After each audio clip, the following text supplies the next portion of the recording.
मैं मोंटेनेग्रो के प्राचीन किला नगर कोटोर पहुंचा हुआ हूं। बहुत ही सुंदर किला नगरी।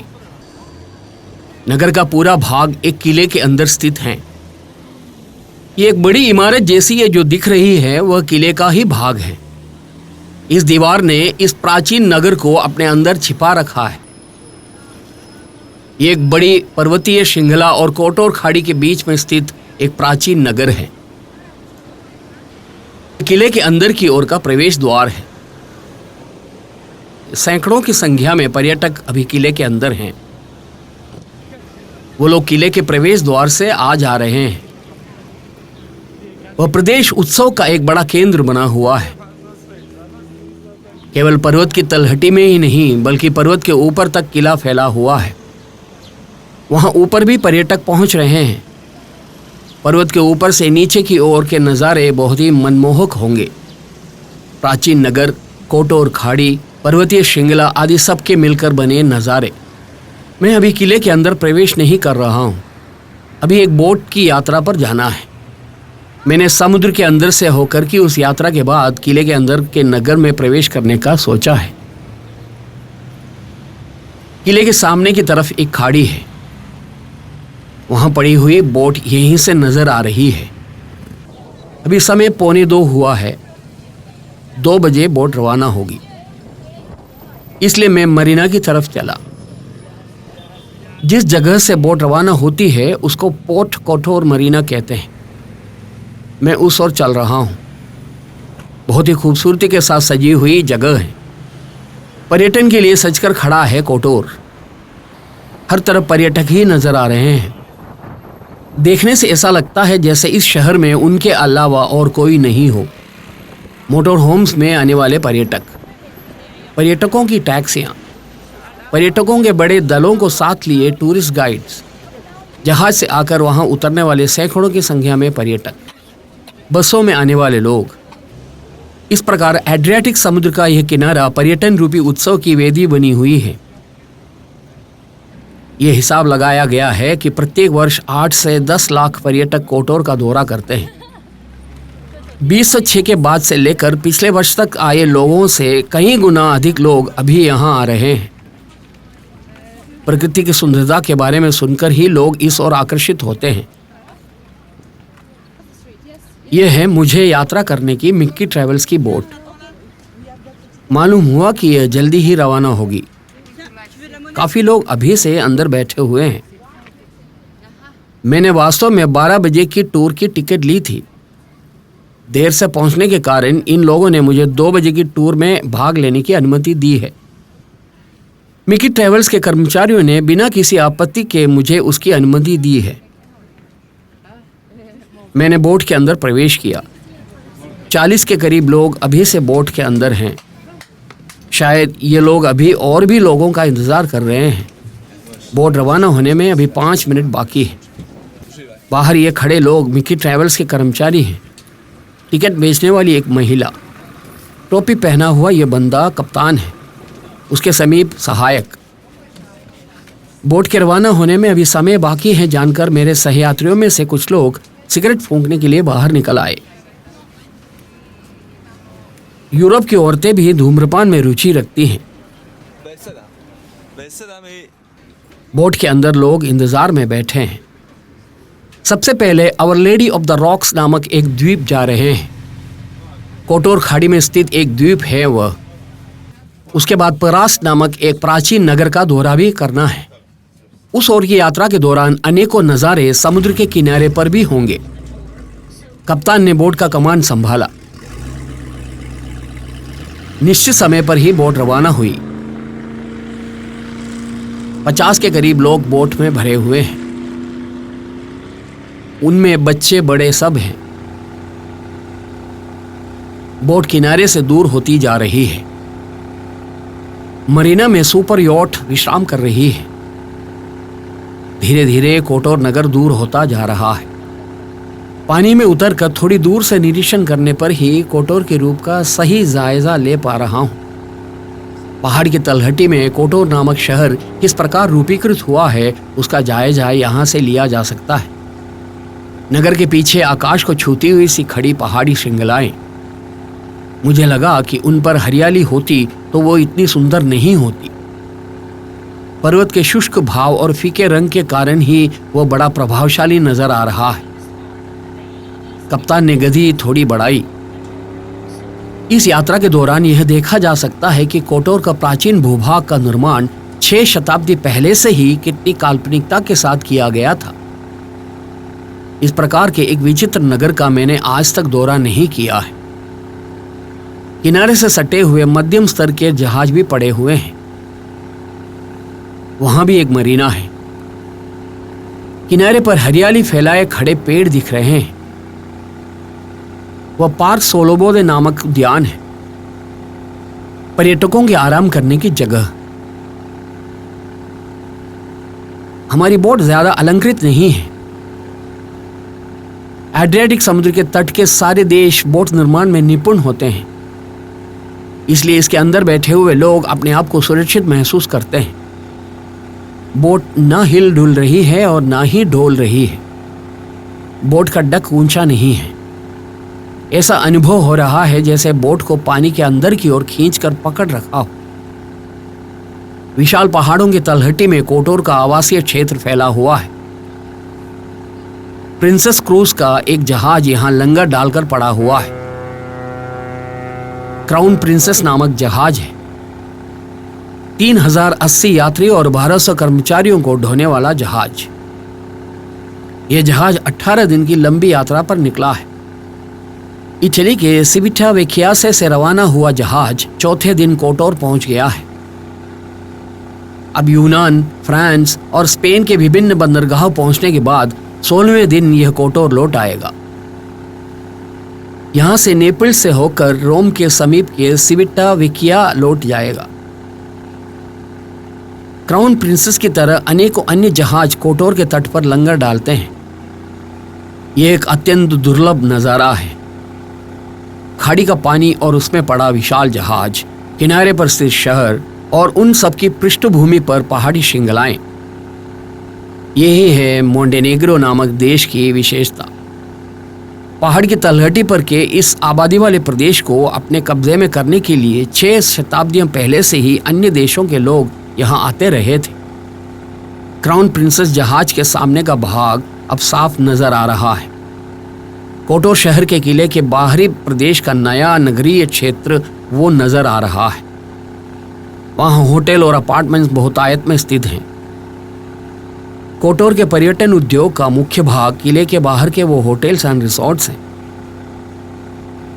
मोंटेनेग्रो की ओर के पर्यटकों का बहाव अभी बहुत तेज है, वो भी खास करके कोटोर जैसी शहर की ओर का। यहाँ का मुख्य आकर्षण बे ऑफ कोटोर है। मोंटेनेग्रो के अन्य कई शहरों में सुंदर बीच होते हैं, लेकिन कोटोर में छोटे बीच ही हैं। इसके बावजूद कोटोर के प्राचीन नगर भाग और खाड़ी के चारों ओर के अनेकों नज़ारे पर्यटकों को आकर्षित करते रहते हैं। खाड़ी के शांत प्रकृति से होकर हमारा कप्तान बोट को आगे ले जा रहा है। कोटोर खाड़ी एक ऐतिहासिक रूप से प्रसिद्ध स्थल है।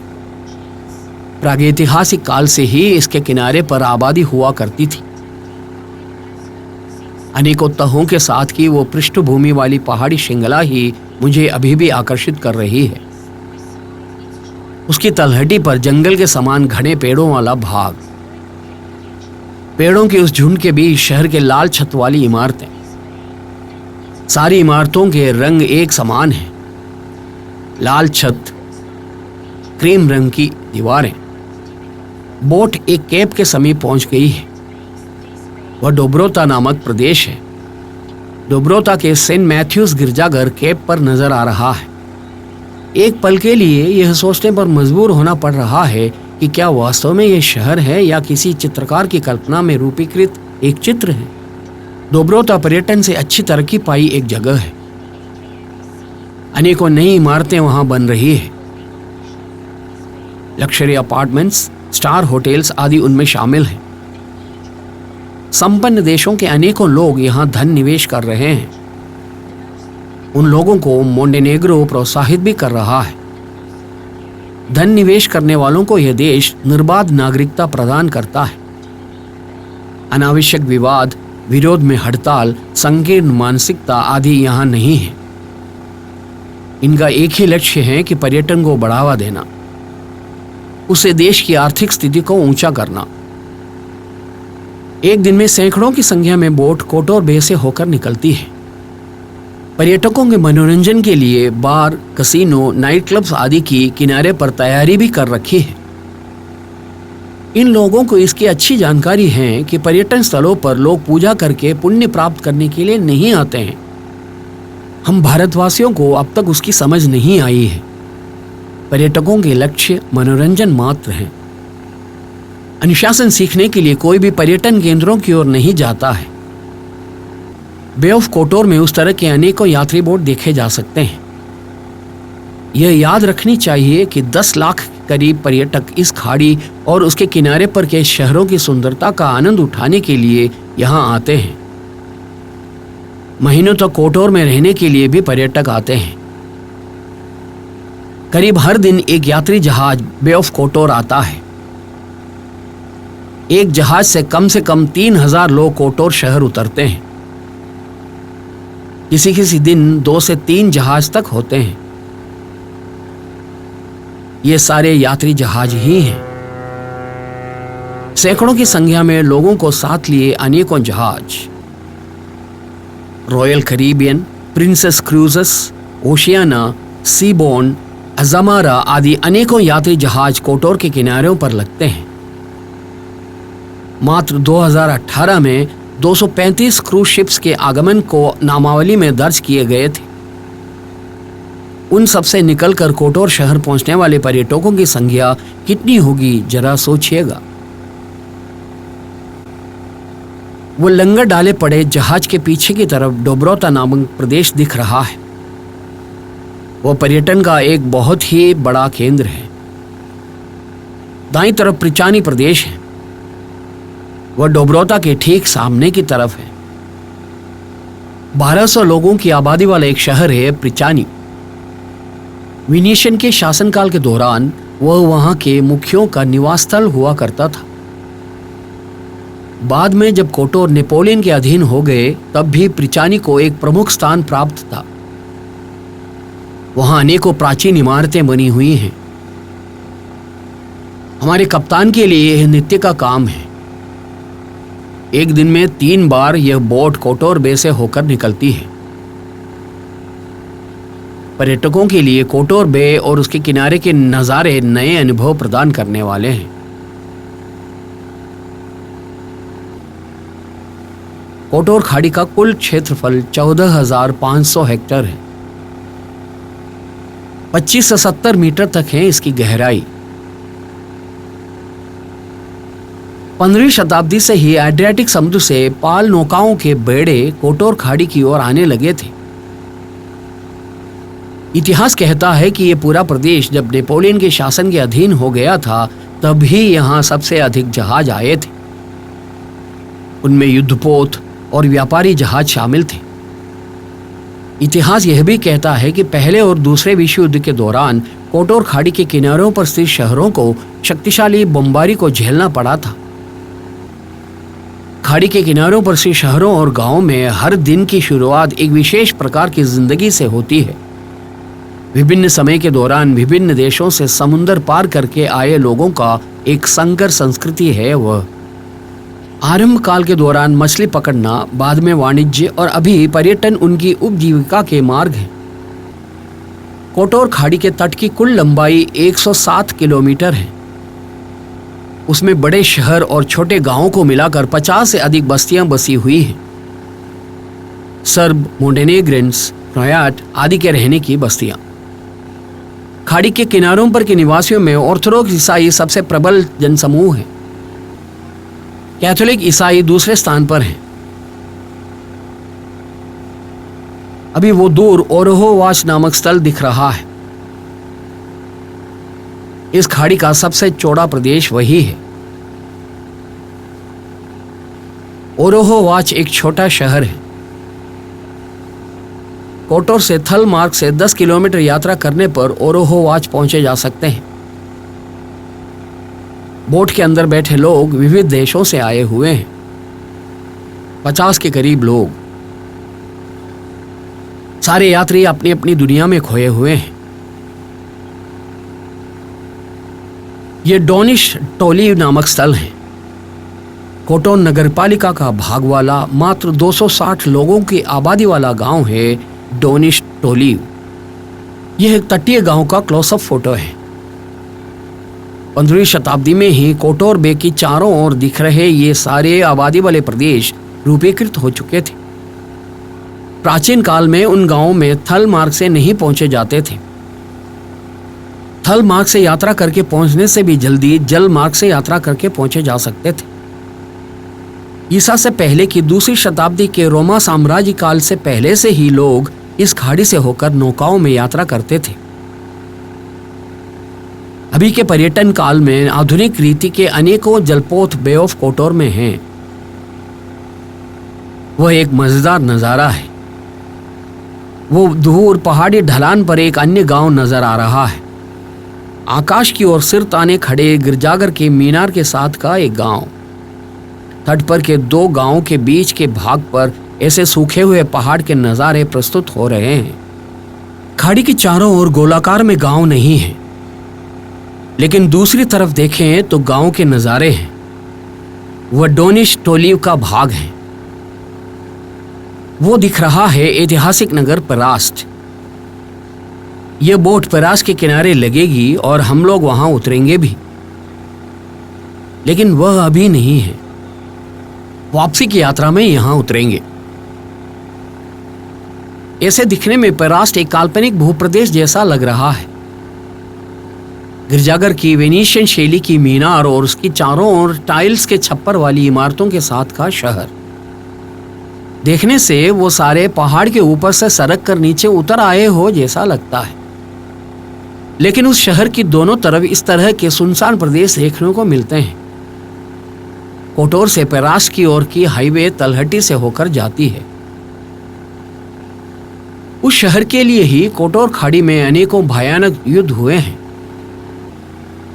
बैसेंटीन साम्राज्य काल के दौरान 12वीं और 14वीं शताब्दियों के बीच ही एक शहर के रूप में परास्ट का विकास हुआ था। बाद में युद्ध करके वेनिशियन ने उसे अपने कब्जे में कर लिए। वेनिशियंस को खदेड़कर हंगरी ने कुछ समय के लिए परास्ट को अपना बनाया था, तो भी जहाजों के बड़े बेड़े के साथ आकर वेनिशियंस ने उस शहर को फिर से अपना बनाया। परास्ट के सेंट निकोलास देवालय की मीनार वो सिर थाने खड़ी दिख रही है। उस मीनार की ऊंचाई 55 मीटर है। परास्ट का आइकन हो जैसे मीनार सिर थाने खड़ी है। विविध ऐतिहासिक युद्ध विराम संधियों से होकर गुजरे परास्ट शहर में अभी 350 से भी कम स्थायी निवासी हैं। इसके बावजूद यह पर्यटन का एक बहुत बड़ा केंद्र है। शताब्दियों पुरानी इमारतों को पुरानी शैली में ही अभी भी संरक्षित कर रखी है। विशेष संरक्षित श्रेणी के अंतर्गत आने के कारण उन इमारतों को तोड़ या बदल भी नहीं सकते हैं। व्यापारी और जंगबाजों के आकर लौट गए शहर। यहाँ की मध्यकालीन जिंदगी के बारे में जरा सोचिए। जनता के वस्त्रधारण, शहर की गणना, समुद्र की जिंदगी, जहाज आदि सबको कल्पना की आंखों से देखेंगे तो पता चल जाएगा कि हमारी देखी हुई अनेकों क्लासिक हॉलीवुड सिनेमा में दिखाई गई जिंदगी वास्तव में घटी हुई है। शेक्सपियर के नाटकों की पृष्ठभूमि में भी इस प्रकार के मध्यकालीन शहर ही दिखाए गए हैं। यहां से देखने पर यह सारी इमारतें छोटी लगती हैं। समुद्र में बहुत दूर से देखने के कारण ही ऐसा लगता है। परास्ट एक बहुत ही खूबसूरत मध्यकालीन शहर है। यह परास्ट का मैरीटाइम संग्रहालय दिख रहा है। पत्थर की एक 3 मंजिली इमारत। इन सब में एक वेनिशियन शैली मौजूद है। पीछे पर्दा लटकाए हुए हो जैसा एक पहाड़, उसमें फैला हुआ जंगल। परास्ट को पीछे छोड़कर आगे की यात्रा जारी है।